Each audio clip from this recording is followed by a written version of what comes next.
তো hey guys, আসসালামু আলাইকুম। Myself it's me Roman, welcome to my new blog. তো গাইস, আমাদের আজকের ব্লগটা হতে চলেছে কলেজ লাইফে সব ফ্রেন্ডরা আলাদা আলাদা হয়ে যাওয়ার একটা পিকনিক। তো আমাদের আজকের ব্লগটা অনেক স্পেশাল হতে চলেছে, তো সকলে ভিডিওটা উপভোগ করতে থাকুন। সাথে আছি আমি রোমান। তো আমরা সকালে উঠে সব ফ্রেন্ডরা মিলে একসাথে হই। তো একসাথে হওয়ার পরে আমরা সবাই বাজারে চলে আসি। তো সর্বপ্রথমে আমরা কাঁচা বাজার টাজারগুলো একটা হালকা পাতলা করে নেই। কাঁচা বাজার শেষে আমরা সরাসরি চলে যাই মনোহারি দোকানে। তো এখানে আমরা এসেছি তেল মশলা টশলা কিনতে। তো ওগুলা কেনা শেষে আমরা ভ্যানে চড়ে ডাইরেক্ট ডেকোরেটরের সব কিছু নিয়ে বাসার উদ্দেশ্যে রওনা দিই। তো বাসায় এসে সবাই মিলে, সময় যেহেতু কম কারণ বিকাল হয়ে গেছে আস্তে আস্তেই, তো সবাই মিলে এখানে কোটা বাজা শুরু করি। দেন আমি সাইডে একটু প্যান্ডেল সাজাসাজি শুরু করতেছি। তো গাইস, ফাইনালি আমাদের প্যান্ডেল সাজাও শেষ। এখন আমরা একটু রান্না বান্নার জন্য প্রিপারেশন নেব। তো সবাই মিলে রুমটা দেখলো কিরকম হয়েছে না হয়েছে। তারপরে আমরা এখানে একটু চুলা খুঁড়বো, যে চুলায় পিকনিকের সবকিছু রান্না হবে।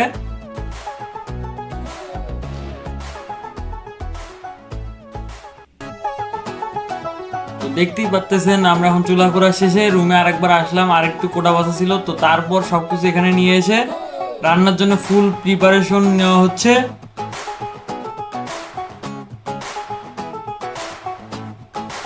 তো দেখতেই পাচ্তেছেন আমার সব ফ্রেন্ডরা যেতে টেতে গিয়েছে, একটু গরম টরমে অবস্থা খারাপ, রোদ পড়েছে এখানে খুব।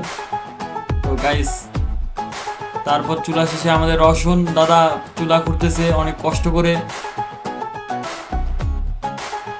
তারপর আমি এখানে আগুন ধরা দেই। তো কাঁচামাটিতে একটু বৃষ্টি হয়েছিল এখানে, যে কারণে আগুনটা ধরাতে একটু কষ্ট হইলো। তো আগুন ধরানোর শেষে দেখতে পাচ্ছেন ব্রাজিলের প্লেয়ারও আছে আমাদের মাঝে। তো এখানে আগুন ধরা শেষে রসুন দাদাকে দিলাম একটু জাল ঠেলতে। তো গাইস, অনেক গরমের মাঝে একটু ভাব নেওয়ার জন্য হলো চুলার মধ্যে বসেছি। তো দেখাই একটু আপনাদেরকে একটু চুলার জাল ঠেলা, ভবিষ্যতে কাজে লাগবে। তো দেখতেই পাচ্ছেন কত প্রিপারেশন নিয়ে হেলমেট পরে হলো চুলার জাল ঠেলা হচ্ছে। তো গাইস, আমাদের চুলায় মাংস রান্না দেওয়া হয়েছে। আমরা একটু কম বুঝি, যে কারণে একটু পাশের বাড়ির দাদিদেরকে ডাকা হয়েছিল দেখার জন্য কি কি দেবো না দেবো। তো মাংসটা আমরা একটু সবাই মিলে টেস্ট করে নিলাম। তো তারপর আমাদের এখানে কিন্তু পাকোয়ানি কিন্তু মিনিটে মিনিটে চেঞ্জ হয়। তো দেখতেই পাচ্ছেন আবার একটা নতুন পাকোয়ানি আসছে। তো এ উঠে গেল, আবার একজন আসলো, কারণ ছেলেদের রান্না একজনের পর একজন টেস্ট করবে, এটাই স্বাভাবিক বিষয়। তো গাইস, আমাদের রমজান আলী দাদা এখন রান্না করতেছে। তো ছেলে দেখতেছি খুব ভালো রান্না করতে পারে, ভবিষ্যতে বউকে রান্না করে খাওয়াবে। তো তারপর আমরা এখানে আসি বিরিয়ানির চাউল ধোয়ার জন্য। তো চাউল ধোয়ার জন্য দেখতেই পাচ্ছেন এখানে কোটি কোটি লোকের ভিড় জমেছে। তো গাইস, এই দেখুন আমাদের বড় দাদা একটু একটু ভাবনার চেষ্টা করলো। তো গাইস, চাউল ধোয়া শেষে আমরা এখন সবাই মিলে আবারও রান্নার কাজে চলে গেলাম। তো এখানে আমরা বিরিয়ানি চুলাতে দেওয়া শেষ এখন।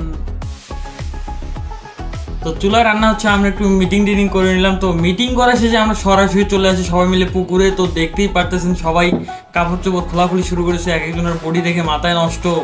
এই দেখতে পাচ্ছেন জনি সিন্স দাদা আমার মাঝে আছে। তো সবাই এরপর গোসল করার প্রিপারেশন নিল। তো গাইস, ফাইনালি সবাই এই গরমের জ্বালাতে ডিগিতে দিল ঝাঁপ। তো এখন সবাই গোসল করার শেষে একটু পিক টিক উঠলাম এখানে হালকা পাতলা, হাজার হলেও পুকুরে আসছি সবাই মিলে ফ্রেন্ডরা একসাথে গোসল করতে।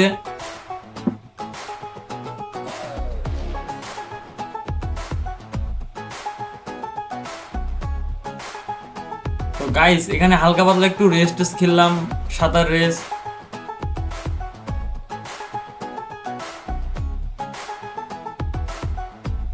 তারপর গোসল করার শেষে সবাই মিলে গাটা মুছে তারপর আমরা আবার চলে আসি আমাদের পিকনিক স্পটে। তো এখানে এসে দেখতে পাচ্ছেন আমি একটু ভাত ভাত বেড়ে নিচ্ছি। তো অনেক ক্ষুধা লাগছে, বিকাল 5টা বেজে গেছে অলরেডি।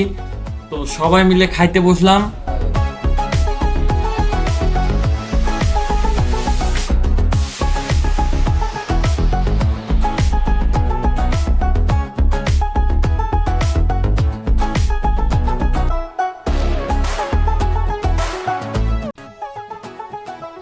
তো গাইজ, আমাদের আজকের ব্লগটা এ পর্যন্ত ছিল। সবাইকে সাথে থাকার জন্য ধন্যবাদ। দেখা হবে নতুন কোনো ব্লগে।